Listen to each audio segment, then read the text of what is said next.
Salut, je suis Hazel du Wisconsin. Aimez et abonnez-vous. Ma sœur aînée Maggie et moi vivions avec mon oncle qui avait une petite boutique de glace. Depuis mon enfance, être une super-héroïne m'obsédait.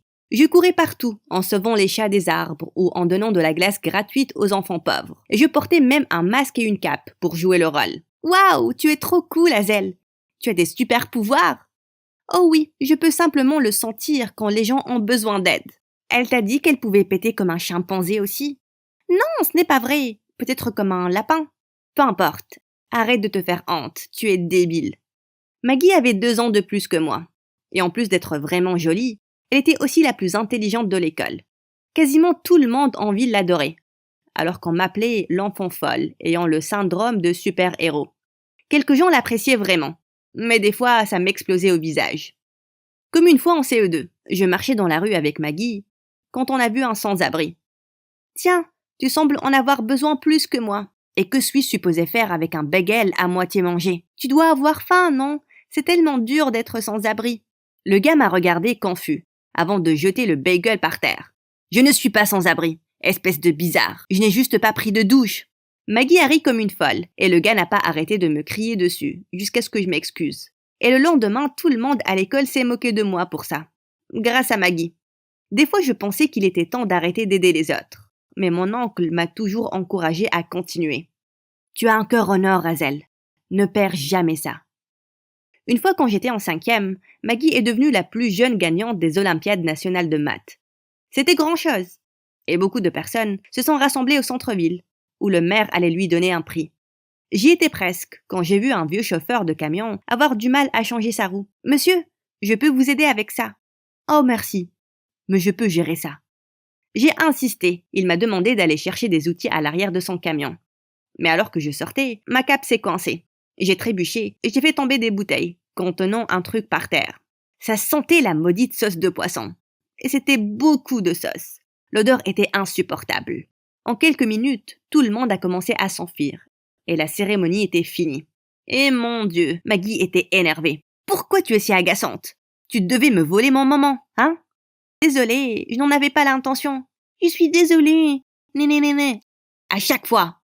Maggie ne m'a pas parlé durant des jours. L'odeur du poisson m'a collé pendant longtemps. Et je suis devenue la risée de tout le monde. Tu sais, j'ai le nom parfait pour toi. Super puante. Faut laisser tomber, sauce de poisson. Ça ne se voyait pas, mais ces mots m'ont brisé. Je pensais vraiment qu'être héroïque était mon truc. Mais je suppose qu'à un certain moment, ce n'était plus mignon. Et les gens pensaient que j'étais juste bizarre. Il était temps de devenir normal, comme tout le monde. Les années se sont écoulées, et Maggie était occupée à postuler au fac, alors que mon oncle essayait de sauver son business. Avec de nombreuses boutiques de glace en ville, il avait une rude compétition, ce qui semblait beaucoup le stresser. Une fois, mon oncle avait une grosse commande pour une réception de mariage. Et il n'était pas aussi heureux comme ça depuis longtemps. Maggie et moi, on s'est portés volontaires pour préparer la table. Et tout se passait bien. Jusqu'à ce que soudain, le réfrigérateur s'arrête de marcher. Il faudra 1 heure pour que le technicien arrive. Tout va fondre. Ne t'inquiète pas, tonton, je gère. Tu sais au moins comment le faire? Ça ne doit pas être aussi dur. En plus, tonton a besoin d'aide. Maintenant, laisse-moi faire ma magie. J'ai réparé la prise en quelques minutes, mais au moment où je l'ai mise dans le trou, il y a eu un petit bruit de craquement. Et tout est devenu noir. J'ai accidentellement causé un court-circuit. Et le technicien nous a dit qu'il faudra au moins 10 heures pour remettre le système en marche. Les enfants criaient, la mariée pleurait, et les gens hurlaient. Tout était chaotique. On a immédiatement été mis dehors, et mon oncle n'a même pas été payé. Sur le chemin du retour, je pouvais sentir qu'il bouillait de colère. Je ne l'ai jamais vu comme ça. Je suis désolée, tonton, je voulais juste aider. Personne n'a besoin de ton aide, Hazel. Arrête de gâcher les choses et commence à focaliser ton énergie sur quelque chose d'utile. Tu pourrais ressortir ton masque et ta cape, et tu pourrais être une imitatrice de super-héroïne. Les petits intellos en embauchent pour leur fête d'anniversaire. Ferme-la. La manière avec laquelle mon oncle m'a réprimandé m'a vraiment attristée. Je suis sortie pour faire une marche dans le quartier. Mais peu de temps après, j'ai remarqué un grand gars fouillant une voiture. Il faisait noir. Je n'ai donc pas vu son visage. Et puis les alarmes se sont déclenchées. Oh mon Dieu, c'était un voleur. Et toi, arrête! Soudain, il a commencé à courir. Et comme ça, je pourchassais un voleur à travers la ville. On s'est finalement arrêté devant un restaurant. C'est là que j'ai remarqué que c'était Max, un élève de terminale et une star de l'équipe de foot. Oh mon Dieu! Toi? Pourquoi tu me cours après? Parce que...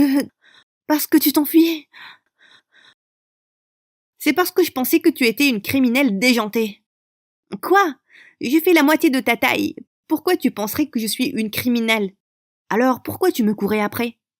Peut-être parce que je pensais que tu volais cette voiture. Voler? C'est ma voiture, idiote, et j'avais laissé les clés à l'intérieur. Oui, c'est ça. C'est ce que les voleurs disent toujours. Ah, ma mère travaille dans ce restaurant, et elle a le double des clés. Tu veux me suivre à l'intérieur et vérifier? Espionne? Je ne l'ai pas suivi à l'intérieur. Et j'étais très gênée de découvrir qu'il disait la vérité. Je me suis enfuie comme une idiote. Je devais éviter Max pour toujours là. Mais le lendemain à l'école, il a tiré une chaise à côté de moi. Qu'est-ce qui est arrivé à ton masque et à ta cape? Excuse-moi. Oh, ça, oui, j'ai arrêté de les mettre, il y a longtemps. Les gens pensaient que j'étais folle. Vraiment? Je pensais que c'était cool. Apparemment, Max était un gros fan de bande dessinée. Depuis ce jour-là, il a commencé à beaucoup me parler, s'asseoir à côté de moi au déjeuner, et à marcher avec moi à la maison. Il était populaire, il était invité à des tonnes de fêtes, mais ça ne l'a jamais intéressé. C'est juste un gars normal qui faisait ses trucs. Et j'aimais ça chez lui. Peut-être un peu plus que je le pensais. Je veux être un illustrateur de BD un jour, mais je ne sais pas si je gagnerai de l'argent avec. Je suis très confus. Je comprends, je veux juste aider les gens, mais je ne sais pas comment non plus. Je trouverai. Les choses se passaient bien, et finalement, j'avais un ami qui ne pensait pas que j'étais bizarre. Et même mon oncle semblait plus heureux plus récemment. Il a trouvé un riche investisseur qui avait promis de rendre sa marque de glace internationale. Il a même mis au point cette nouvelle recette de glace, et il était excité qu'on l'essaie. J'étais intolérante au lactose, mais Maggie a avalé tout le truc. C'est incroyable! Tonton, tu es ma première cliente. Je vais en fournir pour le bal d'hiver de votre lycée aussi. C'est super! Où as-tu trouvé la recette? Oh, j'ai juste mixé quelques saveurs, et j'ai fait ma magie. J'aurais souhaité pouvoir en goûter un peu. Impossible, tu es allergique. Quel bizarre est allergique à la glace? Qu'est-ce que tu vas manger quand tu vas te faire larguer? Oh attends, tu ne le sauras jamais, puisque tu n'as jamais eu de copain. Garde juste ton nez dans la glace, et loin de mes affaires. Mais plus tard cette nuit-là, j'allais m'endormir, quand Maggie m'a secoué pour me réveiller. Je ne me sens pas bien. Je sens que je vais vomir. On a immédiatement emmené Maggie à l'hôpital, et il semblait qu'elle avait un virus intestinal. Elle avait besoin de médicaments, et de beaucoup de repos. J'ai pris soin de Maggie toute la semaine.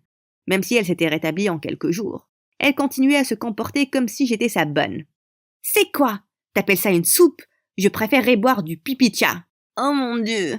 Si je meurs pas de douleur intestinale, je mourrai certainement d'ennui. Hazel, amuse-moi. Où est ta cape, débile? Fais le Superman pour moi. Tellement agaçante. Heureusement, j'avais Max, et il était d'une grande aide. Il venait souvent et m'aidait avec les devoirs, alors que Maggie balançait des ordres comme si elle était la reine de Shiba. Tu n'en as pas marre de ces cris? Tu n'en as aucune idée. Écoute, je me demandais si tu voudrais aller au bal avec moi. Si tu n'y vas avec personne d'autre. Parce que ce serait bizarre sinon, genre... Relax, j'irai avec toi, mais on doit trouver des vêtements assortis. Je me la jouais peut-être cool, mais à l'intérieur, je dansais parce que Max allait être mon cavalier. Mais comme toujours, Maggie devait tout gâcher pour moi. Tu es folle si tu penses qu'il t'aime bien. Tu ne le connais même pas. Mais je connais son genre. Et je te connais toi. Les garçons comme Max ne sortent qu'avec des filles belles et cool. Dis ce que tu veux. Mais la vérité c'est que je vais aller au bal avec un beau gosse, alors que tu es coincé à la maison. Le jour du bal, j'ai dévalisé le placard de Maggie pour trouver sa plus belle robe. Et je pouvais sentir les yeux de Max qui me suivaient tout le temps. Le bal était super, et les glaces de mon oncle en cartonnaient. Mais le lendemain, l'école était à moitié vide. Et Max ne répondait pas à mes appels non plus. Apparemment, tous ceux qui étaient à l'événement ont attrapé un virus intestinal bizarre. Et les symptômes ressemblaient à ceux de Maggie. Je suis allée voir comment Max allait. Il me l'a confirmé. J'allais bien. Et d'un coup, j'ai commencé à vomir comme un fou. Tu as mangé quelque chose? C'était juste après le bal. J'ai peut-être mangé un peu de glace. Mais honnêtement, je ne m'en souviens pas. Et je ne veux vraiment pas. C'est là que j'ai compris. C'était la glace le problème. C'était le seul point en commun dans tout ça. Maggie est tombée malade juste après l'avoir mangé. Pourquoi tu me regardes comme ça? Non, désolé. Je pensais juste à un autre truc. Rétablis-toi rapidement, pour qu'on reprenne là où on s'est arrêté. Et c'était où exactement? Je l'ai embrassé sur la joue et il a rougi comme une tomate. Puis je suis allée parler de mes doutes à mon oncle. Je suis allée à la boutique de glace qui était ouverte. Mais mon oncle n'y était pas. C'est là que j'ai entendu des voix émanant du sous-sol. On doit appeler le lot tout de suite. Beaucoup d'enfants sont tombés malades après en avoir mangé. Tu as perdu la tête? Je suis l'investisseur. Et je dis qu'il faut y aller. Rappeler le lot et avouer notre faute détruira notre réputation. On n'est plus une petite boutique. On voit grand. Ne gâche pas ça. Et tu dois toujours payer pour la fac de ta nièce, non? Pense-y. Tonton semblait vraiment stressé quand le gars est parti. Et dès qu'il m'a vu, son visage est devenu tout blanc. Qu'est-ce que tu fais ici? Tu as tout entendu? Oui. C'est quoi cet homme maléfique avec lequel tu travailles? Ah, l'entreprise coulait. Et j'avais besoin d'argent. Je savais qu'il était un peu douteux. Mais vous grandissez, les filles, et je veux juste que vous ayez une bonne vie. Je comprends, tonton. Mais tu dois dire la vérité, même si ça signifie fermer la boutique et perdre l'argent. On ira bien. Et quand on a tout raconté à Maggie, elle était vraiment d'accord avec moi, pour une fois. Tonton a décidé de faire une annonce publique en faisant une réunion d'urgence. Alors qu'il commençait à parler, je pouvais voir les gens s'énerver. Nos enfants souffrent à cause de ta stupide glace. Tu devrais pourrir en prison. Hé, laisse cet homme parler. Il a fait une erreur, mais maintenant il est là, et il assume, ce qui n'est pas facile à faire. Tu es énervé. On comprend, mais il mérite d'être écouté. Tonton m'a regardé et il a continué ses excuses. Il a publiquement tout avoué concernant le mauvais lot et comment il a tout rappelé. L'investisseur avait disparu.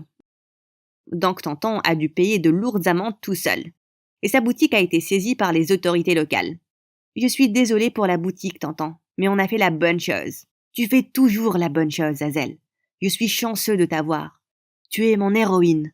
Une année après avoir classé les accusations, tonton a retrouvé son permis d'entreprise et on a commencé à reconstruire la marque. Max et moi sortons ensemble et Maggie a décroché une bourse pour une fac prestigieuse. Donc, tu sais ce que tu veux faire après? Je suppose que je ferai de la politique pour aider les gens en étant dans une position de pouvoir. Tu peux visiblement parler toute la journée. Ça t'irait bien. Faut juste laisser tomber la cape et le masque. Qu'est-ce que tu dis? C'est ma signature.